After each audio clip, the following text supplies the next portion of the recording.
It totally lived up to the name. But that finale, man, it left us with way more questions than answers. So that's what we're doing today. We are going to do a deep dive, break down every single twist, and uncover every clue they left for us. Yeah, the revenge part might be done and dusted, but you just know the story is nowhere near over. So what really happened to the villains? What was the deal with that mind-blowing final twist? And maybe most importantly, where does our hero, Jaskarot, even go from here? Well, stick around because we are about to unravel every single secret this movie left behind.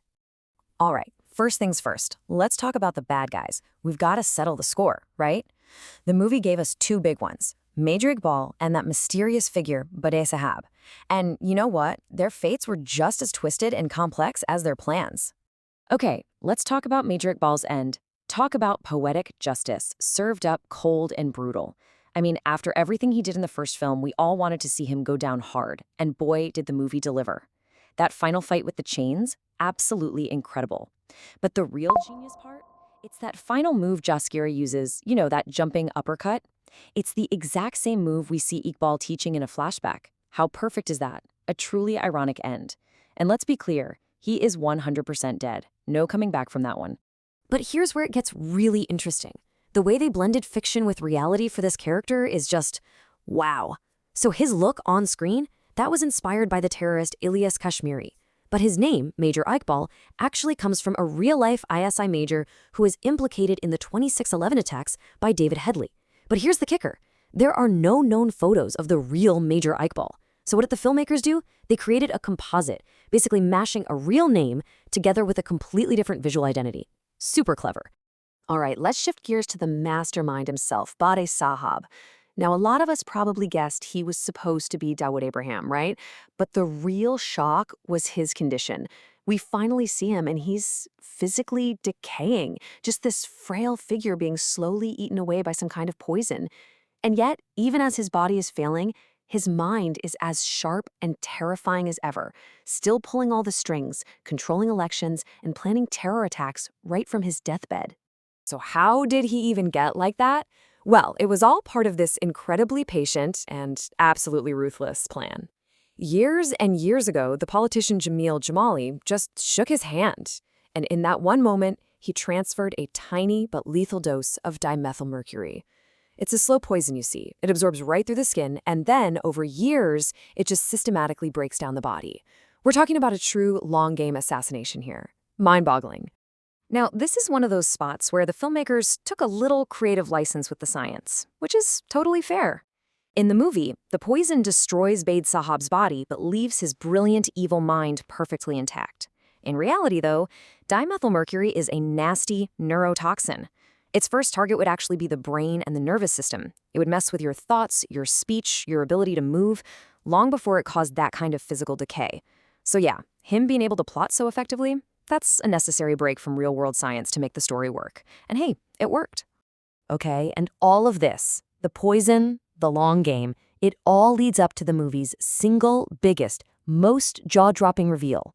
And it's all about the man who administered that poison in the first place. You know who I'm talking about, Jamil Jamali. Think about it. For the whole movie, we see Jamil as the super shrewd, calculating Pakistani politician, right? He's the guy who knows how to play the game, making all the right moves to climb that ladder of power. He's an insider, a major player in Pakistan's entire political scene. Or so we thought. And then the ending just comes along and completely shatters that image. It forces you to ask, was he ever just a politician? I mean, looking back, the signs were kind of there, right? We never really got his backstory. His moves were always just a little too perfect. Because the stunning truth is, Jamil Jamali was never a Pakistani politician at all. He was an Indian deep cover agent, one of those unknown gunmen we hear about planted inside the system almost 50 years ago. This guy wasn't just surviving behind enemy lines, he was systematically working his way up to control the whole thing from the inside out. I mean, just look at this timeline. His mission started way back around 1985. For 45 years, he played a part, built an entire life, gained everyone's trust, all while secretly serving this one objective. So when he poisoned Bade Sahab, it wasn't just about revenge. It was the absolute peak of a lifelong mission to take out a major threat without ever blowing his cover. So that begs the question, right? If India already had an agent this powerful, this deep inside, why even send in Jaskirat? Well, this table breaks it down perfectly. They were on two totally different missions. Think of it like this. Jaskirat was the kinetic weapon, the sledgehammer. He was sent in for short-term chaos, to bust up gangs and burn down the enemy's infrastructure. Jamil, on the other hand, was the political weapon, playing the long game to infiltrate and control the state itself. Jaskirat is the scalpel. Jamil is the ghost in the machine. And that brings us to the real emotional core of this whole ending. Our hero, Jaskirat, his mission is done. He's accomplished everything he set out to do. He finally has the chance to go home. But his story doesn't exactly end with that happy reunion we were all hoping for. You see him standing outside his family's house. This is the moment he's been dreaming of for years. But when he looks in, he sees his mother and his sister, and he realizes they've found a new normal without him. They're at peace, they've healed, they've moved on from the life that he was a part of. And in that one silent, totally heartbreaking moment, he gets it. He understands the truth. Going back wouldn't bring them joy. It would just rip open old wounds and destroy the peace they fought so hard to build. He realizes he can't be a son anymore or a brother. He's a soldier. And so he makes the ultimate sacrifice. He chooses his country's needs over his own happiness. And that's what makes that final shot so incredibly powerful. We see him back at the Operation Dhurandhar Black site, just sitting by the pool. This isn't him retreating or feeling sorry for himself, it's acceptance. He has fully embraced who he is now, a permanent weapon for his country, ready and waiting for whatever comes next. So, Jaskirat is ready for a new fight. Jamil is still pulling strings from the shadows. Where does that leave us for a potential Dhurandhar 3? Well, the movie was very cool about it, leaving us a bunch of very deliberate clues. Let's follow the breadcrumbs they left for us, shall we? First off, Yelena gets tickets to Vancouver, Canada. Now that is not a random choice. In the real world, Canada is a known hub for Khalistani separatist activities, and there have been reports of real-life unknown gunmen being active there recently. On top of that, you've got these dangling threads.